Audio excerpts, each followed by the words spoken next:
Wanneer jy na 'n bekleierery kyk, dan probeer almal vir oulaas 'n laaste hou inkry.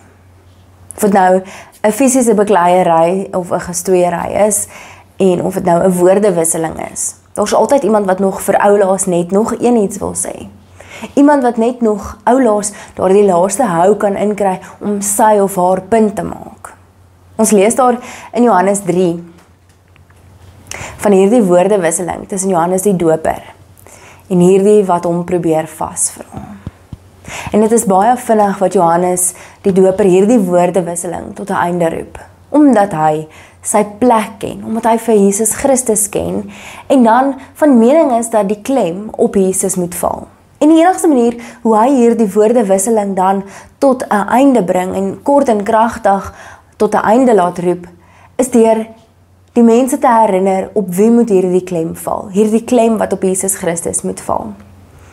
Wanneer ons betrokke raak by 'n woordewisseling, of wanneer iemand ons probeer uitdaag oor ons geloof, oor ons kennis van die Bybel, of oor ons kerk, dan voel ons partykeer totaal en al verleë. Dan voel ons partykeer, ek wens ek het net nog meer te sê gehad. Dan voel ons partykeer, hoekom het ek nie so baie aanslae om te gee nie? Partykeer is ons so oorweldig dat ons net 'n klomp houe teruggee en net nog iets wil sê, net nog iets wil sê en dan terug probeer beklei met ons woorde. Terug probeer sê wat ons nog wil sê, wat sleg is van hulle.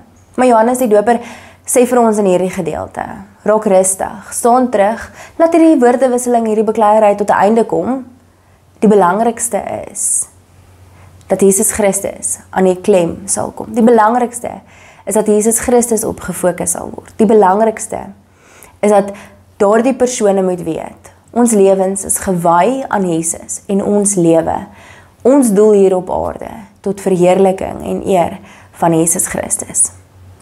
Wanneer iemand jou dalk weer uitdaag, wanneer daar dalk weer hierdie woordewisseling is, of hierdie kom ons toets mekaar se kennis waar dit 'n negatiewe lelike ding raak, roep dit net daar tot 'n stop en sê vir hulle, dit gaan nie oor my en my kennis nie, maar dit gaan oor Jesus Christus wat ons aanraak om vir hom te lewe hier op aarde.